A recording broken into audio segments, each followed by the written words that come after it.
అందరికీ నమస్కారం. నేను Swaroopa Potlapalli. Welcome to Suman TV. కనుబొమ్మలు ఇంద్రధనుస్సులా ఉండాలని అందరూ కోరుకుంటారు. కానీ కొందరికి బై బర్త్ చాలా పల్చగా ఉంటాయి, సరైన షేప్లో ఉండవు. కానీ ఒక ఏజ్ వచ్చిన తర్వాత బ్యూటీ పార్లర్స్కి వెళ్ళి చక్కగా షేప్ చేయించుకుంటారు. 15-20 డేస్కి వెళ్ళడం, థ్రెడ్డింగ్ చేయించుకోవడం అనేది మనకి కామన్గా మారిపోయింది. అయితే పల్చగా ఉన్న వాళ్ళు మళ్ళీ పెన్సిల్ చేసుకోవాల్సిన పరిస్థితులు కూడా వస్తూ ఉంటాయి. అయితే వీటన్నిటికీ ఒక పర్మనెంట్ సొల్యూషన్ ఉంది, అదే మైక్రో బ్లేడింగ్. ప్రస్తుతం నేను హైదరాబాద్ కొండాపూర్లోని టోటాస్ రెవెరా ఈస్థెటిక్ ప్లాస్టిక్ సర్జరీ క్లినిక్కి వచ్చాను. రెవెరా క్లినిక్ డైరెక్టర్, మెడికల్ కాస్మెటాలజిస్ట్ అయిన రాధా తోటగారిని కలిసి అసలు ఈ మైక్రో బ్లేడింగ్ అనేది ఎలా చేస్తారు, కాస్ట్ ఎలా ఉంటుంది అనేది ప్రాక్టికల్గా తెలుసుకుందాం రండి.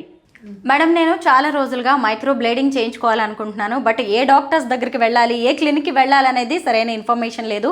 ఇన్నాళ్లకు నాకు రెవెరా గురించి తెలిసింది.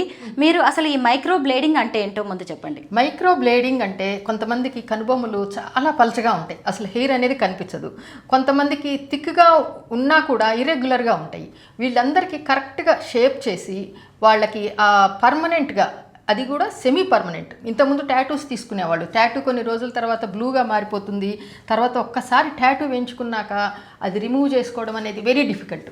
సో టాటూ, ఐబ్రో టాటింగ్ అనేది ఆపేశారు చాలా వరకు ఇప్పుడు. ఎందుకంటే అది ఒకసారి వేయించుకున్నాక కొన్ని రోజులకి గ్రీన్గా మారిపోవడము, తర్వాత తీయడం అనేది ఇట్స్ వెరీ డిఫికల్ట్ అవ్వడము. దాని మూలంగా అది ఆపేసి దానికి ఆల్టర్నేటివ్గా ఈ మైక్రో బ్లేడింగ్ అనే ప్రొసీజర్ ప్రాచుర్యంలోకి వచ్చింది.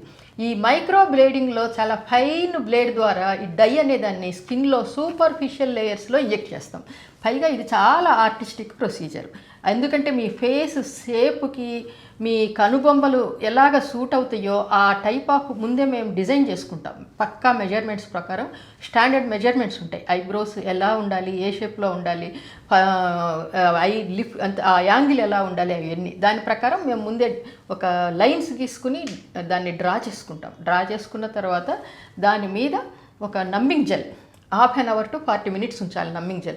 ఎందుకంటే ఈ ప్రొసీజర్ బ్లేడ్ లాంటి దాంతో గీకడం మూలంగా పెయిన్ఫుల్గా ఉంటుంది. కొంతమంది ఈ నమ్మింగ్ జెల్తో వచ్చిన నమ్మునెస్ని కూడా వాళ్ళు దానికి కూడా వీళ్ళకి సరిపోదన్నమాట, బాగా పెయిన్ అని కంప్లైంట్ చేస్తారు. అలాంటి వాళ్ళకి మేము లోకల్ అనస్థీషియా కూడా ఇచ్చేస్తాం, జైలోకిన్ 2%. మా క్లినిక్ ఇది ప్యూర్గా మెడికల్ క్లినిక్ కాబట్టి అన్ని ఏసెప్టిక్ ప్రికాషన్స్ డాక్టర్ సూపర్విజన్లో జరుగుతుంది కాబట్టి మీకు పర్ఫెక్ట్గా జరుగుతుందన్నమాట ఈ మైక్రో బ్లేడింగ్ అనేది. మీరు కూడా చాలా మంది హీరోయిన్స్ని చూస్తూ ఉంటారు కదా, ఒక్కొక్కళ్ళ ఐబ్రో షేప్ ఒక్కో రకంగా ఉంటుంది, మోడల్స్కి కూడా అలాగే ఉంటుంది. అయితే వీళ్ళందరూ కూడా చాలామంది మైక్రో బ్లేడింగ్ చేయించుకుంటారు. ఇప్పుడు అసలు మైక్రో బ్లేడింగ్ ప్రాసెస్ ఎలా ఉంటుందో చూద్దాం.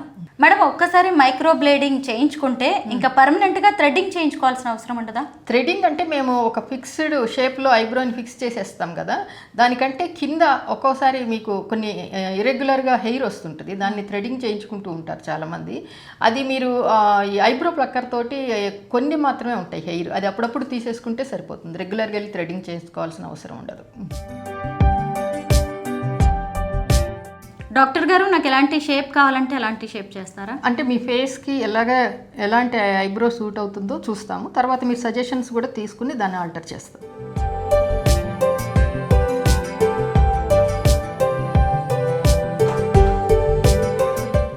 నాకు కొంచెం ఇక్కడి వరకు రావాలి.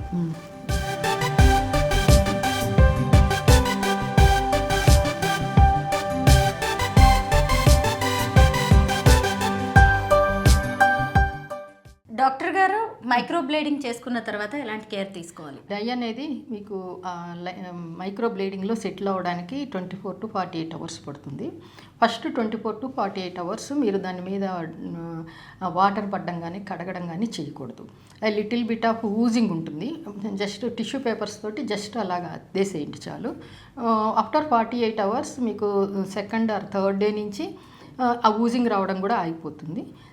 మీరు 3-4 days తర్వాత మీరు నెమ్మదిగా వాటర్ తోటి క్లీన్ చేసుకోవచ్చు. అప్పుడు డై అనేది సెటిల్ అవుతుంది. అది కూడా మీరు ఎక్సెసివ్గా రబ్ చేయడం అది చేయకూడదు. ఓన్లీ ఒక కాటన్ కానీ వైపర్ కానీ వాటర్లో తడిపి లైట్గా తుడిచేసుకోవాలి. సో డై ఒక 1 week తర్వాత మీకు మామూలు ఫేస్ వాష్ అంటే ఐబ్రోస్తో సహా చేసుకోవచ్చు. 1 week దాకా ఓన్లీ వైపింగే చేయండి. చూసారు కదా టెక్నాలజీ ఎంత డెవలప్ అయిందో. నాకు ఇంతకుముందు నా ఐబ్రోస్ కొంచెం థిక్గా లేవు, లైట్గా ఉన్నాయి అనే ఫీలింగ్ ఉండేది. ఇప్పుడు పర్మనెంట్గా మైక్రో బ్లేడింగ్ చేయించుకున్న తర్వాత నాకు కావాల్సినట్టుగా చేయించుకోగలిగాను. చాలా బాగా అనిపిస్తుంది. మేడం చెప్పినట్టుగా కొంత కేర్ఫుల్గా ఉండాలి ఒక 3 days.